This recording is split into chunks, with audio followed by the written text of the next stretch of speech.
The way you master yourself, the way you conquer yourself and wrangle in these concerns about being right. You remove risk because that's the underlying thing. See, it's not a matter of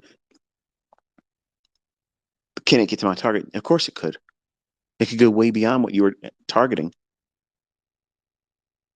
And it could come back on your stop. And it could just consolidate where it's at. All those things are possible.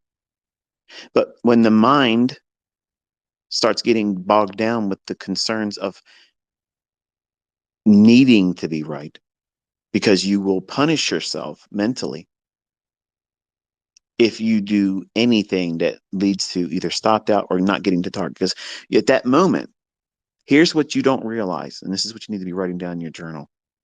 As soon as you get to that point where you're in troubled waters and you're now taking more attention to what do I do? What do I do? If you're asking yourself, what do I do? And it's becoming physical, like your breathing increases, the rate of your inhalations.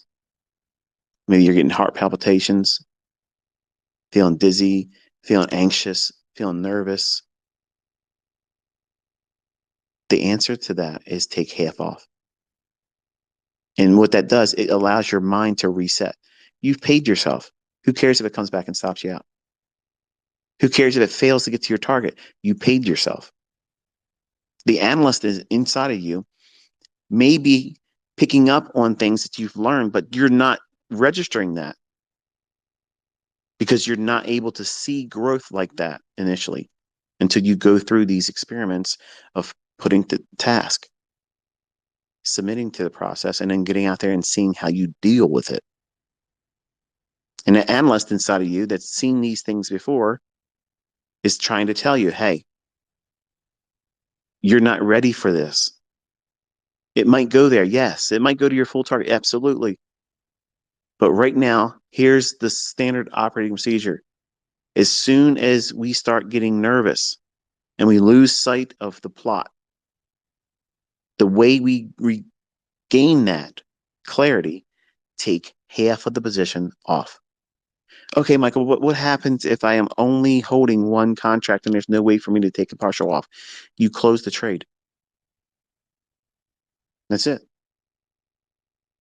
But what if it turns against you? How are you going to deal with that?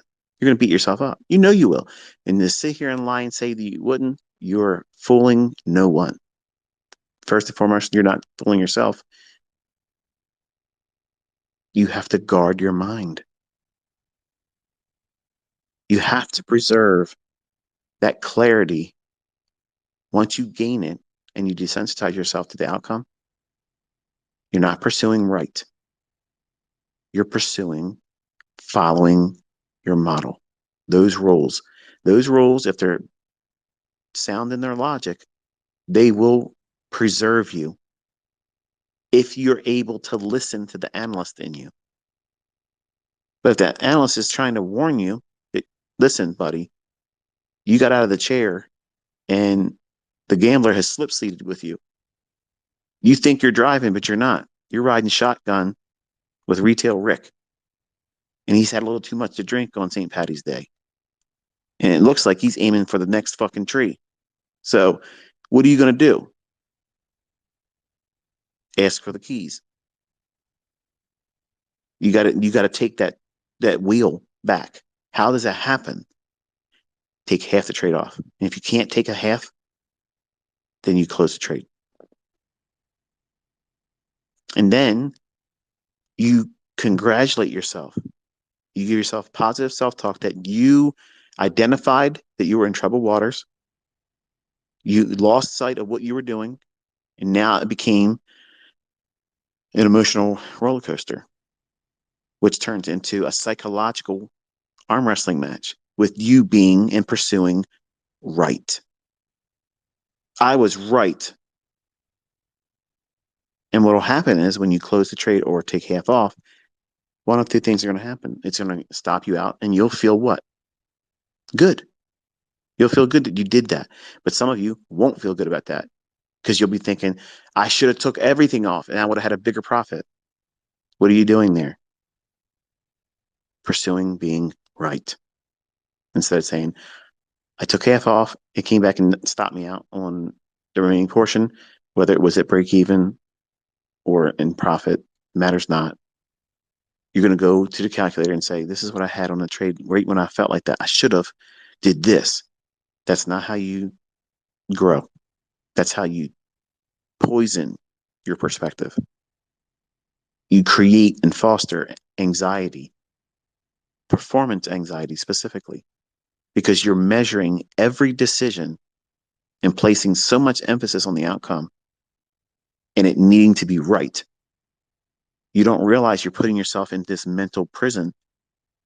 You can't you can't work efficiently in these markets where you're constantly placing so many limitations on you, placing all this unnecessary weight on your shoulders that you have to be right all the time. You don't have to be right. You don't have to be right. You have to follow a sound model and stick to that. And as a derivative, a default, as a consequence to doing that, you will see results. And those results need to be completely detached from emotion or psychological need, the necessity to be right. And it sounds hard. It sounds almost impossible right now, especially if you're new. But those of you that have gone through these experiences because you've traded with real money or funded account, and you got out there and you realized you knew exactly what you were feeling. It was a reminder that you did this too soon. But hey, we're here now. We are here. We showed up. Now we're going to show out. And unfortunately, you end up losing your funded account or you blow your account because you'll let that one losing trade do what? Take you completely out of the game. Now you have to do something bigger, much more monumental because you have to get a feel good moment. And you'll over leverage on the next trade or you won't have a stop loss on because you want to be right. And you lose all clarity and you think that what you're doing in that next trade is going to pan out. You just have to submit to more drawdown, more time holding on to it. And what is happening is this: you are now holding on to a losing trade that you will not identify as, but you're going to be using the logic of your model, which is hold on to your runner. But because you took your eye off of the process of following that model, you're now applying part of the logic that you're using in trading, but you're holding on to the losing trade.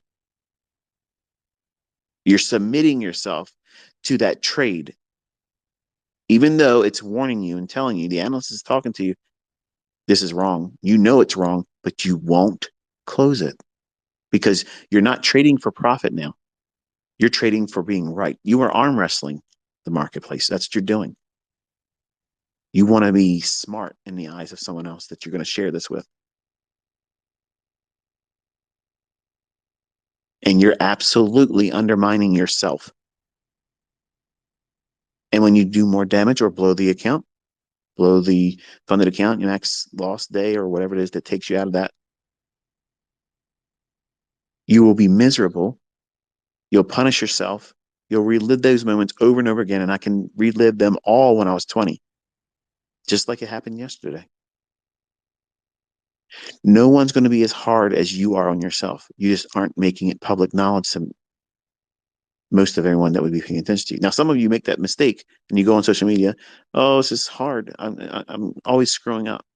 You're inviting more people to confirm what you're feeling, which is going to do what? Anchor more weight to that negative result, which is going to do what? Create fear, anxiety, depression. And that's not how you grow. You have to know that what you're doing is not a pursuit of being right. In the moment The very moment that you now have these impulses inside of you, that you have to prove something to yourself, or worst case, prove something to other people, you're not trading your model. You're not even trading soundly. You're gambling on the chance of you being right.